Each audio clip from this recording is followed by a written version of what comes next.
Bom, acredito que a maior parte das pessoas conheça o Batman, sabemos que ele luta contra criminosos, mas o jeito que ele luta pode nos dizer bastante sobre a sua motivação. É só você assistir uma cena do Batman do Tim Burton pra entender o espírito do Batman. Embora ele tenha uma vibe meio sombria e frio, tem uma vibração bem divertida, a ponto de que o Batman parece até se divertir com o que ele faz.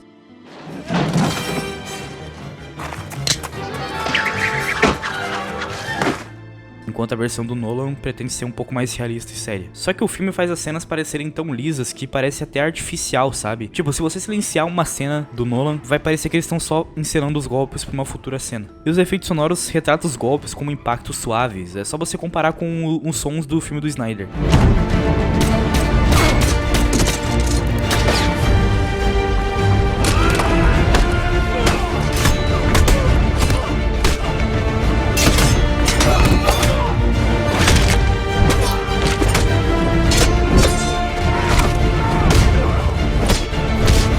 Enquanto o Nolan quis passar uma vibe de um herói dando apenas socos necessários, o do Snyder chega a ser exagerado. Nem parece que é um humano dando esses golpes. Mas não dá pra negar que o Snyder acertou muito na trilha sonora e é um trabalho extremamente dinâmico, que faz como se a gente estivesse assistindo algo surreal. Contraparte, o do Nolan é medido como um oposto de força irreal e socos que parecem ser motivados pela raiva, e é o oposto de um Batman desumano, como o do Ben Affleck. Já o Batman do Reeves, dá pra ver que ele reflete um Batman descontrolado, e na maneira como é filmado, com longas cenas de durações, deixa tudo mais real. E todos nós sabemos por que a resposta de todas essas perguntas. I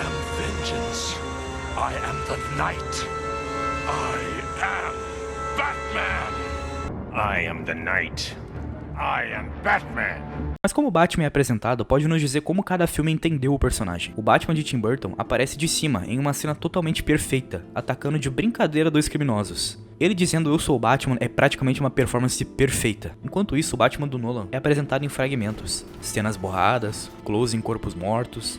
E o Batman dele só se revela completamente quando ele captura um chefe da máfia, que é quando ele diz a sua fala. I'm Batman.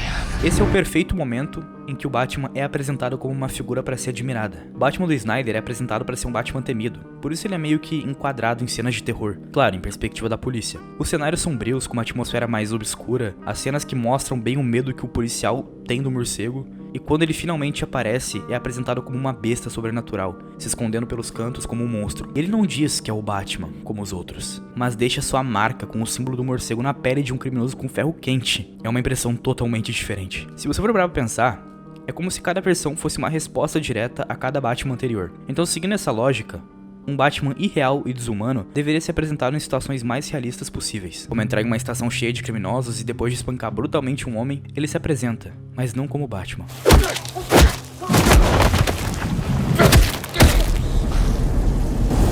I'm Vengeance. Todos nós sabemos que ele usa máscara para proteger sua identidade, mas como cada máscara e traje ganha vida em cada Batman, isso pode muito bem nos dizer qual Batman cada um é. Um ótimo exemplo é o do Burton, sendo sem dúvidas o mais exagerado em questão de expressão, com um material extremamente brilhante, se mostrando um Batman preocupado com estética, enquanto o do Nolan é focado na praticidade. Por outro lado, o do Snyder é bem mais robusto, demonstrando um Batman experiente, que já usa o traje de morcego há muito tempo. É quase como uma pele dando aparência desumana, o que é intencional, porque o Snyder aborda o personagem como se ele fosse um deus ou algo do tipo. Dá pra perceber que são materiais que nós que assistimos não conseguimos saber qual material é, enquanto o do Reeves é de material que o público consegue reconhecer, como couro e etc.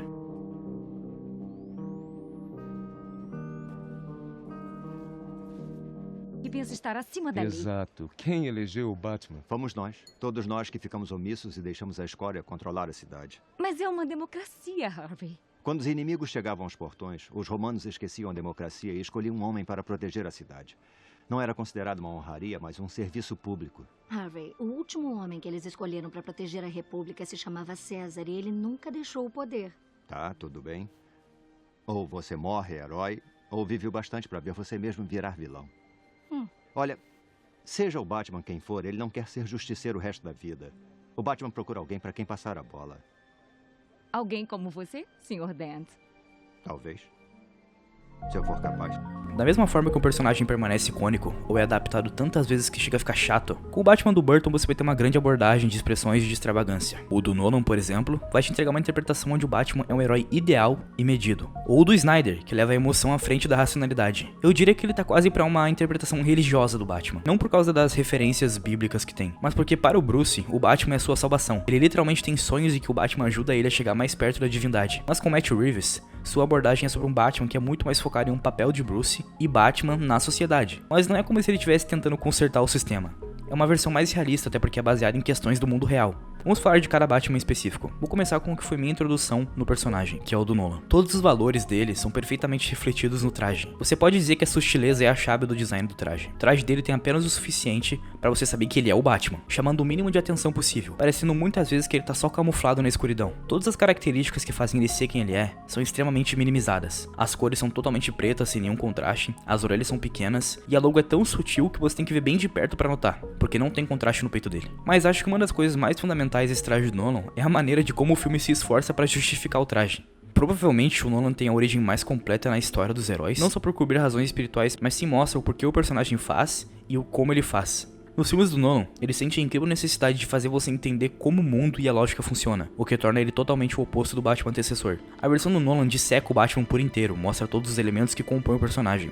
O trauma, sua convicção ideológica e até treinamento e fortuna, que a versão do Michael Keaton não explica, especialmente seus gadgets, como ele faz armas, veículos, trajes. O Batman do Burton pode ser só um cara perturbado, que até dorme como um morcego e se veste como um, porque ele realmente sente que é um. A versão do Nolan dá um suporte racional. O traje é a conclusão que ele chega para decidir como criar um ícone que fará justiça. A linguagem visual do filme combina perfeitamente com o protagonista, que sem dúvidas é a versão mais mentalmente estável do Bruce Wayne. Ele é um herói idealizado e incorruptível.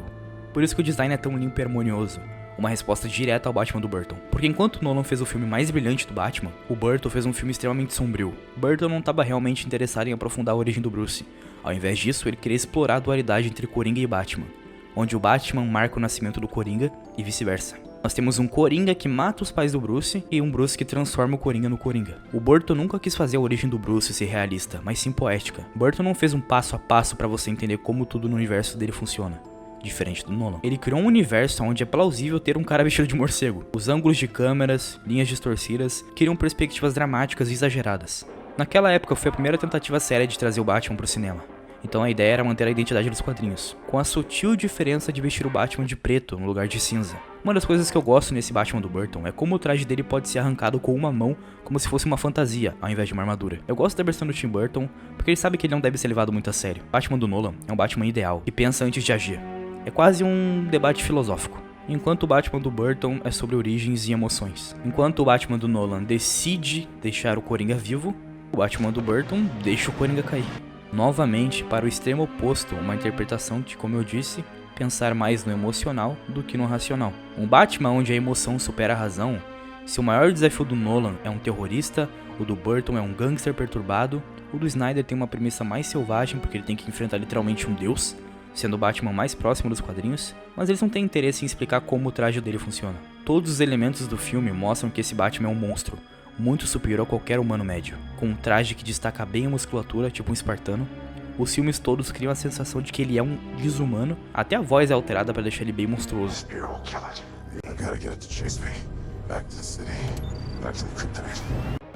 Ele é literalmente um super guerreiro robusto com músculos extremamente exagerados. O contexto dos filmes dá a sensação de ser um Batman preso no tempo, envelhecido e inflexível.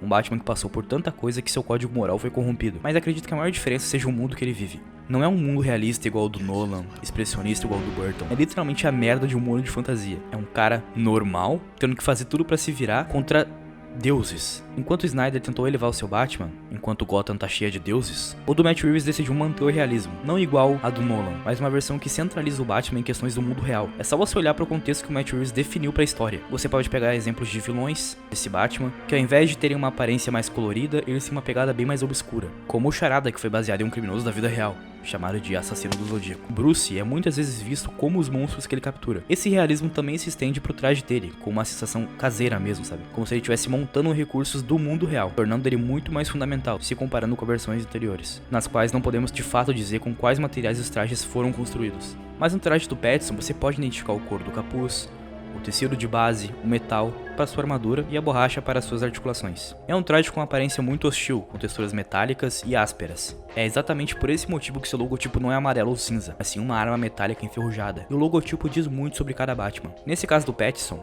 um símbolo de agressão. O filme só não mostra uma visão muito mais realista, mas sim como ele tem dificuldade de separar o Batman do Bruce, essencialmente tornando eles a mesma pessoa. E é por isso que ele não se importa de manter a mesma voz como Batman e como Bruce. Não tem diferença de linguagem visual de um pro outro. Sem dúvida, é o filme que mais nos aproxima do personagem.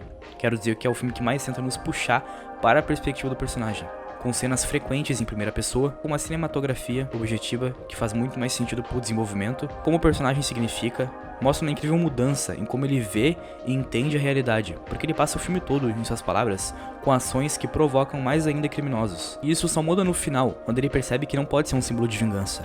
E nesse momento ele refuta o Batman do Snyder, mostrando que insistir no medo não cura a sociedade quebrada, apenas quebra a sociedade ainda mais. E é quando o Batman percebe que tem que se tornar um símbolo de esperança. Não que essa versão do Pattinson anule as outras, mas sim que isso amplia ainda mais, porque o Batman pode ser muitas coisas.